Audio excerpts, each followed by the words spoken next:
ನಮಸ್ಕಾರ. ನಾನು ಡಾಕ್ಟರ್ ಸಮರ್ಥ ರಾವ್, ಆಯುರ್ವೇದ ತಜ್ಞ. ಪ್ರಾಕ್ಟೀಸ್ ಮಾಡ್ತಾ ಇರೋದು ಅಮೃತ ಆಯುರ್ವೇದಿಕ್ ಸೆಂಟರ್, ಬಸವನಗುಡಿಯಲ್ಲಿ. ಹಿಂದಿನ ಸಂಚಿಕೆಯಲ್ಲಿ ನೇಸಲ್ ಹೈಜೀನ್ ಬಗ್ಗೆ ಮಾತಾಡ್ತಾ ಇದ್ವಿ. ನಮ್ಮ ಆಯುರ್ವೇದದಲ್ಲಿ ದಿನಚರಿಯಲ್ಲಿ ಈ ನಾಸಗತ ರೋಗಗಳು ಬರ್ದೇ ಇರೋಂಗೆ ಪ್ರಿವೆನ್ಷನ್ ಆಗಿ ಏನೇನು ಮಾಡಬೇಕು ಅಂತ ನಾನು ಹೇಳ್ತಾ ಇದ್ದೆ. ಸಲೈನ್ ವಾಟ್ರಲ್ಲಿ ನೇಸಲ್ ಕ್ಲೀನಿಂಗ್ ಬಗ್ಗೆ ನಾನು ಹೇಳಿದೆ.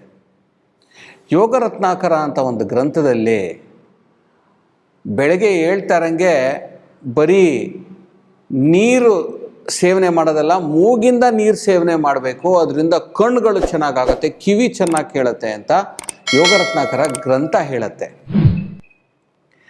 ಹಾಗೆ ನಸ್ಯ ಹಾಕೊಳ್ಳೋದು ಒಂದು ಆಯುರ್ವೇದಿಕ್ ಟೆಕ್ನಿಕ್ಕು. ನಾನು ಹೇಳ್ತಾರ ನಸ್ಯ ತಂಬಾಕು ನಸ್ಯ ಅಲ್ಲ, ಎಣ್ಣೆ ಹಾಕೊಳ್ಳೋ ನಸ್ಯ. ಎಷ್ಟು ಡೀಟೇಲಾಗಿ ಹೇಳಿದ್ದಾನೆ ಅಂದರೆ, ನಾವು ನಸ್ಯೆ ಪ್ರತಿ ದಿವಸ ಒಂದು ಸಲ ಅಲ್ಲ 8-10 ಸಲ ಹಾಕೊಬೇಕು ಅಂತ ಆಯುರ್ವೇದ ಗ್ರಂಥ ಹೇಳುತ್ತೆ.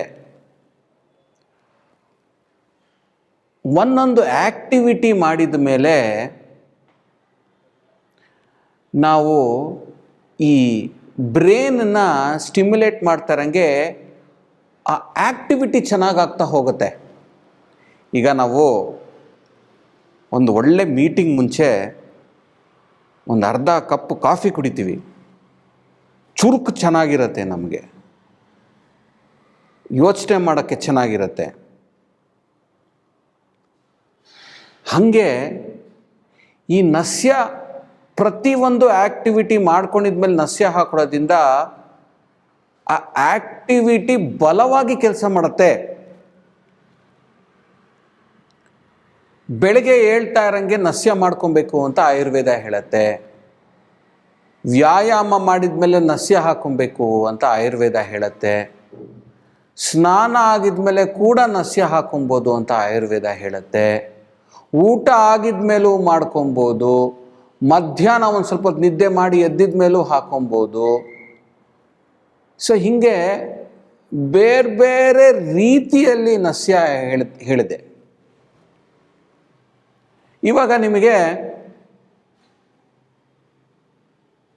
ಅಜೀರ್ಣದಿನರ ಸಮಸ್ಯೆ ಜಾಸ್ತಿ ಇತ್ತು ಅಂದರೆ, ಈ ಊಟ ಸೇವನೆ ಮಾಡಿದ ಮೇಲೆ ನಸ್ಯ ಮಾಡ್ಕೊಳ್ಳೋದ್ರಿಂದ ಈ ಬ್ರೇನಿಗೆ ಸ್ಟಿಮ್ಯುಲೇಷನ್ ಚೆನ್ನಾಗಾಗತ್ತೆ, ಡೈಜೆಷನ್ ಮಾಡ್ಕೊಳ್ಳೋದಕ್ಕೆ ಆಹಾರ ತಿಂದಿದ್ದು. ಇದು ಒಂಥರ ಈ ಬ್ರೇನ್ ನರ್ವ್ ಸೆಲ್ಸ್ನ ಸ್ಟಿಮ್ಯುಲೇಟ್ ಮಾಡಿ ಆ ಆ್ಯಕ್ಟಿವಿಟಿ ದೇಹದಲ್ಲಿ ಚೆನ್ನಾಗಾಗೋದಕ್ಕೆ ನಸ್ಯಗಳು ಆಯುರ್ವೇದದಲ್ಲಿ ಹಲವಾರು ರೀತಿಯಲ್ಲಿ ಹೇಳಿದ್ದಾರೆ. ಇಷ್ಟು ರೀತಿ ನೀವು ಮಾಡ್ಕೊಳ್ಳೋ ಅಗತ್ಯ ಇಲ್ಲ. ದಿವ್ಸಕ್ಕೆ ಒಂದು ಸಲ ಬೆಳಗ್ಗೆ ಎದ್ದು ಹಲ್ಲೆಲ್ಲ ತಿಕ್ಕೊಂಡಿದ ಮೇಲೆ ಒಂದು ಸಲ ನಸ್ಯ ಮಾಡ್ಕೊಳ್ಳೋ ಅಭ್ಯಾಸ ಮಾಡ್ಕೊಳ್ಳಿ. ಅಥವಾ ಟಾಯ್ಲೆಟೆಲ್ಲ ಹೋಗಿದ ಮೇಲೆ ನಸ್ಯ ಹಾಕೊಳ್ಳೋದು ಅಭ್ಯಾಸ ಮಾಡಿ. ಅಥವಾ ಸ್ನಾನ ಎಲ್ಲ ಆಗಿದ್ಮೇಲೆ ನಸ್ಯ ಮಾಡ್ಕೊಳ್ಳಿ. ಅಥವಾ ತಿಂಡಿ ಆಗಿದ್ಮೇಲೆ ನಸ್ಯ ಮಾಡ್ಕೊಳ್ಳಿ. ಸೊ ಹಿಂಗೆ ಯಾವಾಗಾದ್ರೂ ದಿವ್ಸಕ್ಕೆ ಒಂದು ಸಲ ನಸ್ಯ ಮಾಡ್ಕೊಳ್ಳೋದ್ರಿಂದ ನಿಮ್ಮ ಶಿರಸ್ಸಿಗೆ ಒಳ್ಳೆ ಸ್ಟಿಮ್ಯುಲೇಷನ್ ಒಂದು ಬರುತ್ತೆ, ಇಂದ್ರಿಯಗಳಿಗೆಲ್ಲ ಬಲ ಬರುತ್ತೆ, ಕತ್ತು ನೋವು ಶ್ರಮ ಏನಾರ ಇತ್ತು ಅಂದರೆ ಅದನ್ನು ವಾಸಿ ಮಾಡುತ್ತೆ, ಆರೋಗ್ಯ ತುಂಬ ಚೆನ್ನಾಗಿ ಕೊಡುತ್ತೆ. ನಸ್ಯ ಡಾಕ್ಟ್ರೇ ಹೆಂಗೆ ಮಾಡ್ಕೊಳ್ಳೋದು ಅಂತ ನೀವು ಕೇಳ್ತೀರಾ. ನಾನು ಸಿಂಪಲ್ ಆಗಿರೋದು ನಸ್ಯ ವಿಧಿ ಹೇಳ್ಕೊಡ್ತೀನಿ.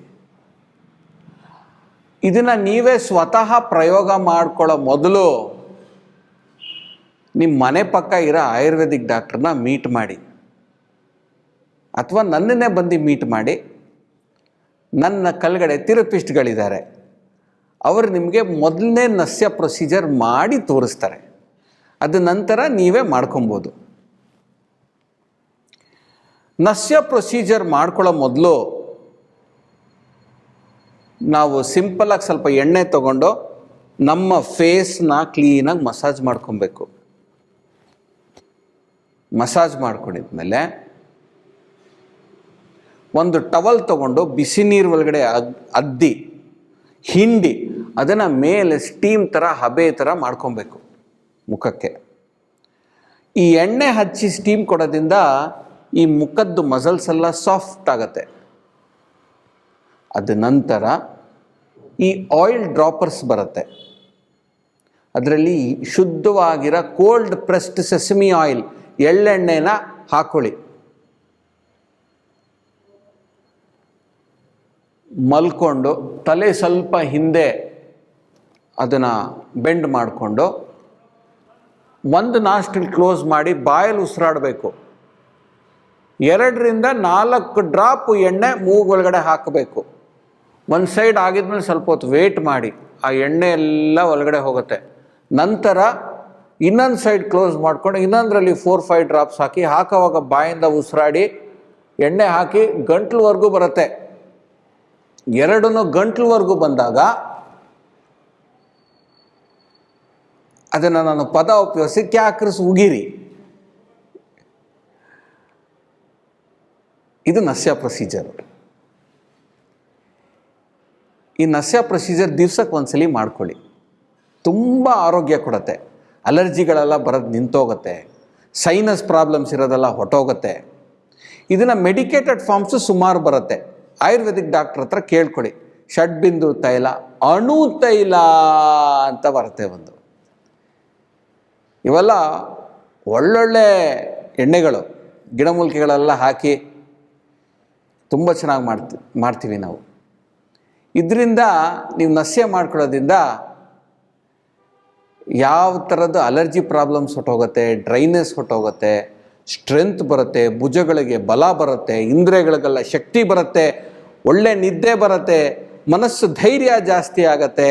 ನಾನು ಹೇಳಿದ್ದೆ, ನಾಸೋ ಹಿ ಶಿರಸೋ ದ್ವಾರ, ಶಿರಸ್ಸಿಗೆಲ್ಲ ನಾಸವೇ ದ್ವಾರಗಳು.